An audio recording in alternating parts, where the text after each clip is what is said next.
Voilà. Je sais jamais comment commencer mes vidéos. Salut à tous, amoureux de Transit du cinéma. Nous allons aujourd'hui parler de Arcane épisode 2. La critique devait sortir hier, mais j'ai pas eu le temps.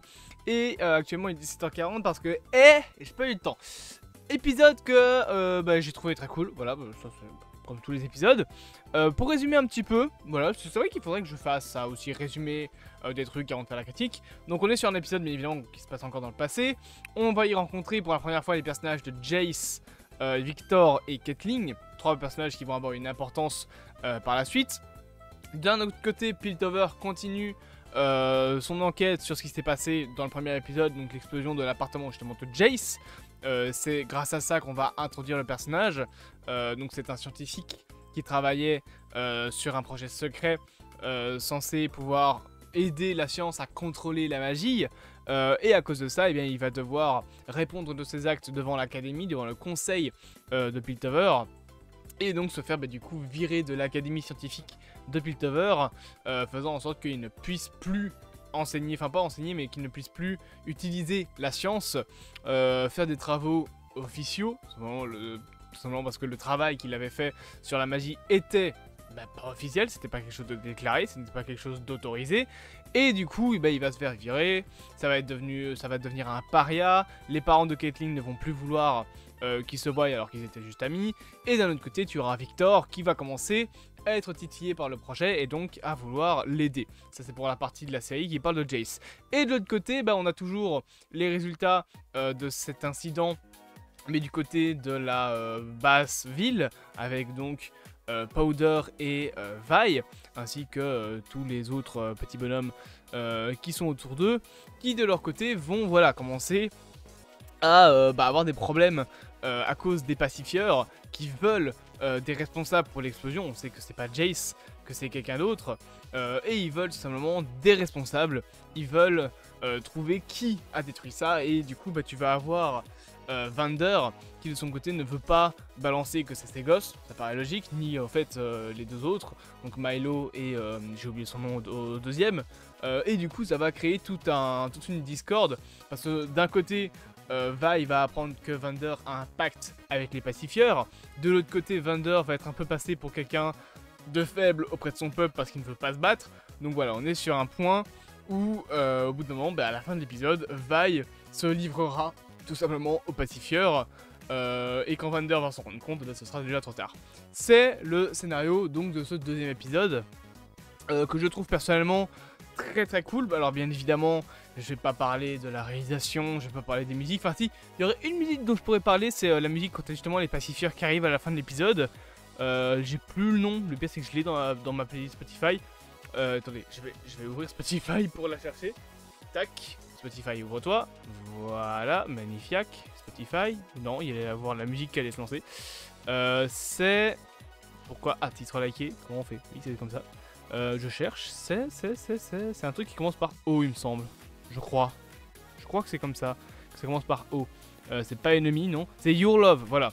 Donc Your Love de Curtis Harding, qui donc vient de la série Arcane, et c'est la musique qui se lance bien évidemment à la fin de l'épisode. Donc niveau musical, ça reste très bon. T'as bien évidemment toujours l'intro de l'épisode, donc l'opening de Arcane, qui est donc la musique Enemy de Imagine Dragon, qui est très stylé je trouve, avec les personnages faits en sorte de statue de pierre. Et concernant le reste de l'épisode, tu vas avoir quelques petites musiques d'accompagnement, mais concrètement je vais pas plus m'attarder que ça sur la musique. Par contre, j'ai rien à voir, vraiment rien à voir. Mais un épisode de série où j'aurais dû m'attarder sur la musique, c'est sur X-Men 97. Je me permets de faire un aparté à Arcane, on va reparler 2 secondes de X-Men 97. Sachez que ceux qui font les musiques de la série, c'est les frères Newton. Pour ceux qui ne le savent pas, les frères Newton sont ceux qui ont fait les musiques du film FNAF. Voilà, je pose ça là. On va reparler d'Arcane. Tout comme la musique, je peux pas vraiment vous parler de réalisation, parce que oula, il y a un problème avec mon image de fond. Hier, on a parlé de ce qui était les shapes des personnages. Je vous ai dit que voilà, les shapes étaient très bonnes. Je vous ai même expliqué ce que c'était une shape. Je vais pas refaire ça bien évidemment. Si vous voulez une explication concrète de ce que c'est une shape en animation, je vous conseille d'aller voir du coup ma critique d'Arcane épisode 1. Mais c'est un peu la même chose pour les décors en fait. Les décors c'est censé être harmonieux, c'est censé voilà, bien se mêler avec un personnage. Un décor aussi ne doit jamais être trop détaillé. Enfin après ça dépend en fait du décor. Si ça va être un décor de plan large, genre que tu vas avoir un plan sur une ville, bah plus tu vas te rapprocher de la caméra, plus ce sera détaillé. Ça paraît logique. Par contre, si c'est un décor où tu vas avoir un personnage, il faut pas qu'il y ait trop de détails. Et en même temps, il faut pas qu'il y en ait pas assez. Parce que dans un sens, s'il y en a pas assez, bah ton décor va faire vide. Par exemple, c'est le problème que j'ai moi avec les décors de l'intérieur du château dans Nimona, c'est que c'était des murs blancs avec une lampe tous les 2 mètres et que ça faisait trop vide, enfin même pas tous les 2 mètres, tous les 5 mètres plutôt, ça faisait vide, et ça faisait trop blanc, il y avait que le sol où c'était légèrement carrelé et puis c'est tout, donc c'était pas très beau. Mais d'un autre côté, si tu as trop de détails, si tu as trop de détails, je le disais, dans un décor, bon là c'est différent, là c'est parce que la pièce est plongée dans le noir, c'est pour ça que c'est ainsi, mais si tu as trop de détails dans un décor, ça va faire trop rempli et du coup ton personnage ne se détachera plus du décor. Et aussi pour ça que c'est important de ne pas avoir des personnages qui sont trop détaillés. C'est important d'avoir un niveau de détail bien précis à chaque fois. C'est peut-être pas la meilleure image pour vous le montrer parce que cette image là est trop floue parce que trop pixelisée. Mais voilà, par exemple, cette image, vous regardez, il pleut, donc dehors il fait gris. Donc si tu commences à faire trop de détails dans ton décor, ça va faire des énormes ombrages noirs et tu verras pas beaucoup les personnages. Donc là le décor concrètement se résume à une fenêtre avec quelques lignes un petit peu complexes, un escalier et c'est tout. Tu vois rien d'autre et c'est une capture de la série. C'est pas le décor qui est croppé au montage de ma vidéo. C'est l'image que tu as dans la série. Donc le décor est assez simple. Pourquoi? Parce qu'il y a beaucoup de personnages à mettre à l'écran et que si tu commençais à mettre autant de détails que dans la galerie des glaces à Versailles, on ne comprendrait plus rien à l'image. C'est important en animation de savoir équilibrer. Et je trouve qu'il y a un bon équilibre dans les décors. Alors bien évidemment cette scène c'est la scène de jugement du coup de Jace où il va se défendre en expliquant que voilà il fait de la magie, enfin qu'il essaye de comprendre la magie, etc. On va concrètement avoir le personnage qui va se sentir trahi à cause de ça, parce que du coup tous ceux qui étaient de son côté au début du procès, pour éviter de se foutre dans la merde, vont finalement dire bon en fait fallait pas parler de la magie, tais-toi, maintenant on va être tous contre toi. Mais là la pièce est plongée dans le noir, donc je peux pas vraiment vous parler de décor. Et niveau mise en scène, niveau réalisation, voilà concrètement, comme il n'y a pas de scène de combat, je peux pas vraiment vous dire ah ce plan de caméra est bien, ou alors il faudrait que je vous détaille tous les types de plans, tous les formats d'images qu'il y a dans les épisodes et ça servirait pas à grand chose, ça n'approcherait de rien. On pourrait analyser chaque plan de la série mais ce serait inutile. Par exemple si je veux faire une analyse de ce plan là, c'est un plan où tu vas avoir 2 soldats, donc Marcus et la femme dont j'ai oublié le nom, qui sont des personnes un petit peu voilà, qui là se font un peu défoncer la gueule par leur chef parce qu'ils n'arrivent pas à trouver ceux qui ont détruit le bâtiment. Du coup ils sont finalement en contre-plongée par rapport au conseil qui lui est mis de haut avec la pluie qui tombe en mode un peu dramatique. Donc voilà, je pourrais analyser tous les plans comme ça pour réellement commencer à vous parler de mise en scène, mais ça servirait pas à grand chose. Par contre je peux vous parler d'une certaine mise en scène concernant le personnage de Silco, notamment avec pas vraiment de la mise en scène, mais plutôt de la gestion de lumière.